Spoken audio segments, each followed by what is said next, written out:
Hi there. We are on day 105 of Through the Bible in 1 Year. And today, we just finished reading, we get towards the end of the book of Samuel, 1 Samuel. And David had just won his freedom from Saul, and Saul promised not to kill him because David almost killed Saul, but he didn't.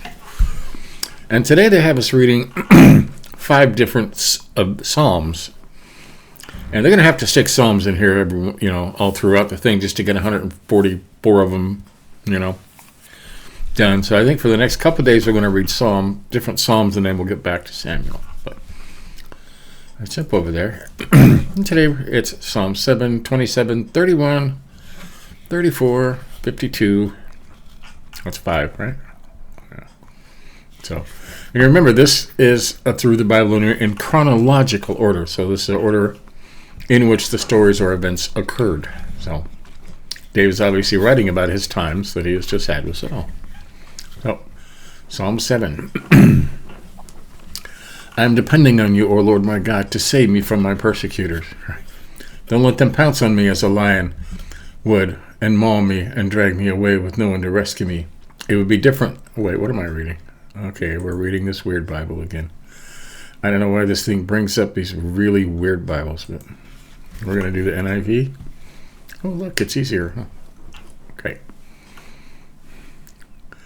And this tells you what it is.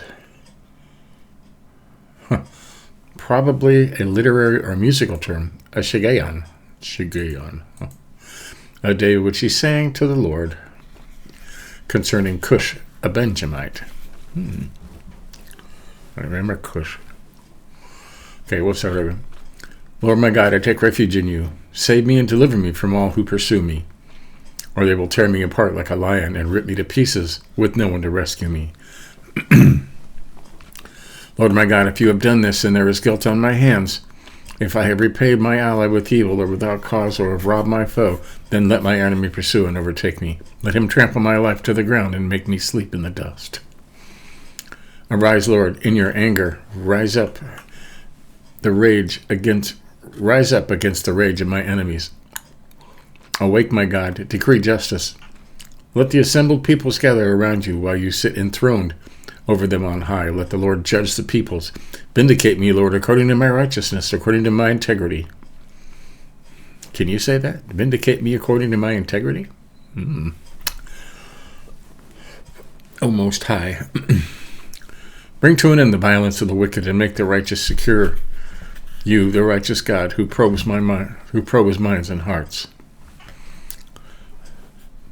My shield is God Most High, who saves the upright in heart. God is a righteous judge, a God who displays his wrath every day. If he does not relent, he will sharpen his sword. He will bend and string his bow. He has prepared his deadly weapons and makes ready his flaming arrows.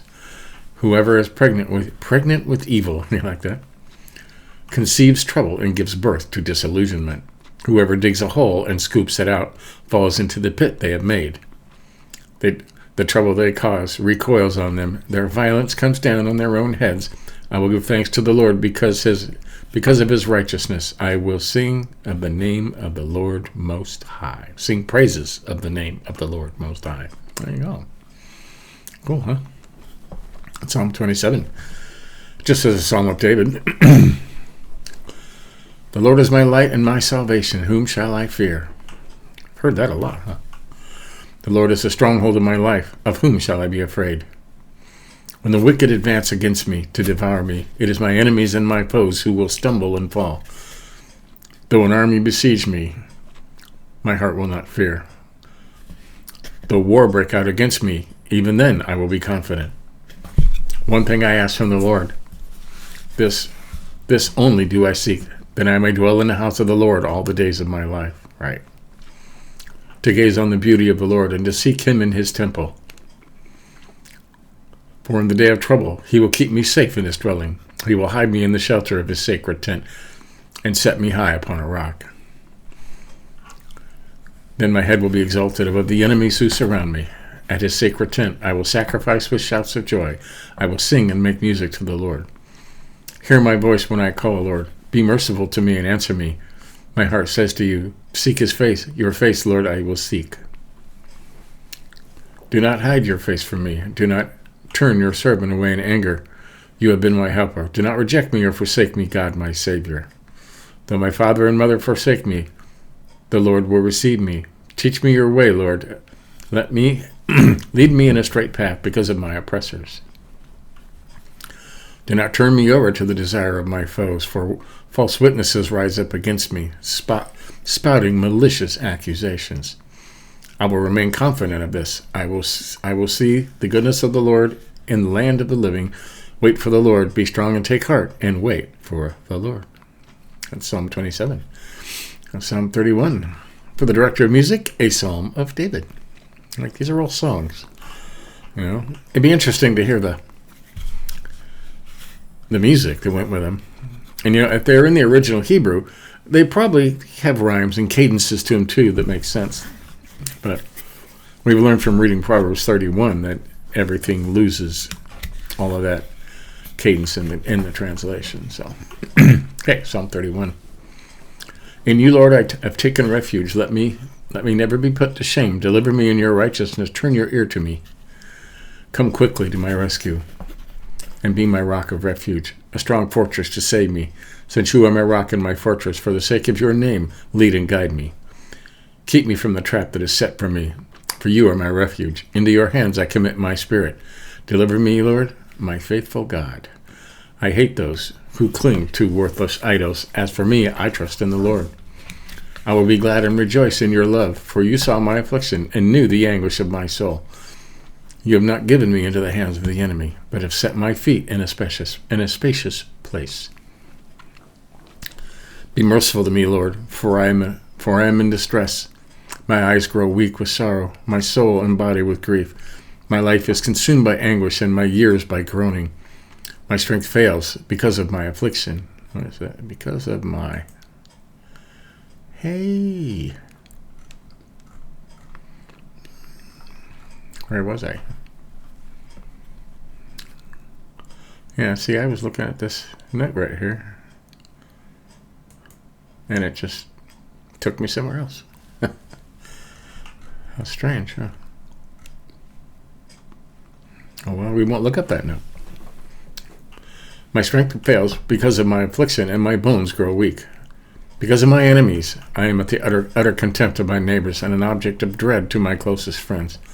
Those who see me on the street flee from me. I have forgotten as though I were dead. I am forgotten as though I were dead. I have become like broken pottery, for I hear many whispering, terror on every side. They conspire against me and plot to take my life. But I trust in you, Lord. I say, you are my God. My times are in your hands. Deliver me from the hands of my enemies, from those who pursue me. Let your face shine on your servant. Save me in your unfailing love. Let me not be put to shame, Lord, for I have cried out to you. But let the wicked be put to shame and be silent in the realm of the dead. Let their lying lips be silenced, for with pride and contempt they speak arrogantly against the righteous. How abundant are the good things that you have stored up for those who fear you, that you bestow in the sight of all, and those who take refuge of you. In the shelter of your presence you hide them. For all human intrigues, you keep them safe in your dwelling from accusing tongues. Praise be to the Lord, for he showed me the wonders of his love when I was in a city under siege. In my alarm I said, I am cut off from your sight. You heard my cry for mercy when I called to you for help. Love the Lord for all his faithful people. The Lord preserves those who are true to him. For the proud he pays back in full. But be strong and take heart, all you who hope in the Lord. There you go. Or guilt. Okay, there's 2 left. Wow, 2. Yeah, 2 left. Psalm 34. When he pretended to be insane before Abimelech, who drove him away and he left. Yeah, that was funny, huh? Drooling on his beard. I extol the Lord at all times. His praise will always be on my lips. I will glory in the Lord. Let the afflicted hear and rejoice. Glorify the Lord with me. Let us exalt his name together. I sought the Lord, and he answered me. He delivered me from all my fears. Then he took those who look to him are radiant. Their faces are never covered with shame. The poor man called, and the Lord heard him and saved him out of all his troubles. The angel of the Lord encamps around those who fear him and delivers him. Taste and see that the Lord is good. Blessed is the one who takes refuge in him.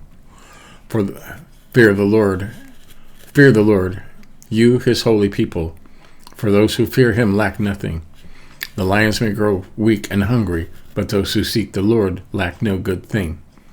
Come, children, listen to me. I will teach you to fear the fear of the Lord. Whoever of you loves life and desires to see many good days, keep your tongue from evil and your lips from telling lies.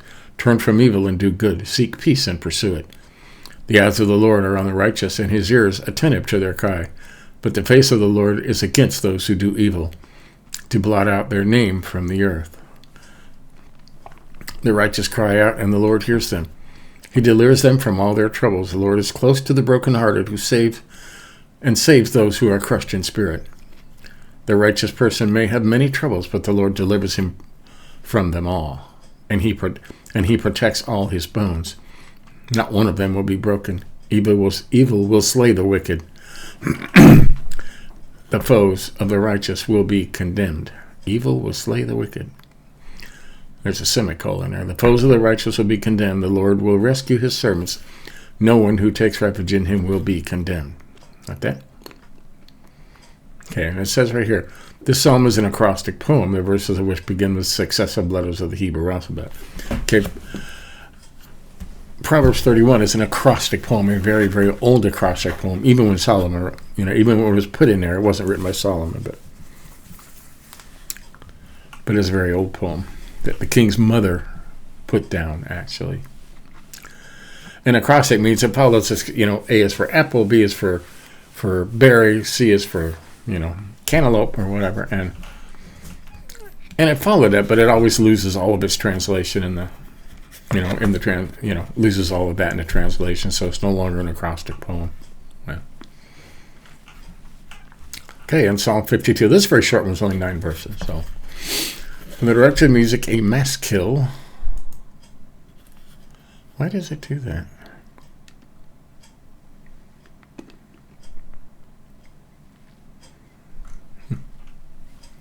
Well, we don't know what a mass kill is. It doesn't tell you,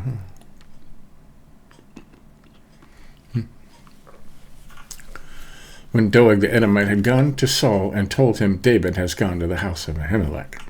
Remember that, huh? Why do you boast of evil, you mighty hero? Why do you boast all day long? You who are a disgrace in the eyes of God.